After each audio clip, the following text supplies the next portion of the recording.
Não, é onde Aí não. você tava, que ele tava. Não, calma. Mas aqui, ele tava aqui, eu tava com o olho aberto, cara. Quando eu comecei a trocar ideia com ele. Não, mas eu já vou na parte que eu vi. Aí eu escutei o que falando assim, meu, se você tá passando mal, a gente vai no hospital.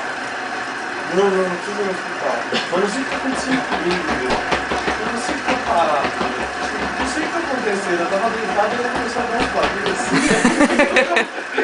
Vamos embora, doutora Jura, vamos pro hospital, eu vou me trocar. Aí você quer trocar uma coisa?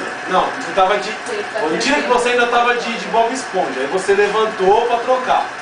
Depois que você dormiu, continuou, não tá? Aí ele falou, não, mas eu não gosto de ficar, tá falando que eu não vi. Ele falou que faz parte da história, entendeu?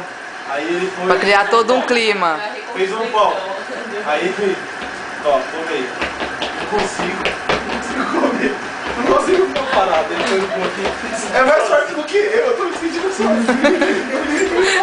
Eu tô rodando.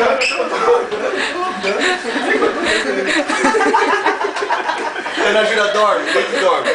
Não, mas é mais forte que eu. Pô, eu tô sentindo rodar.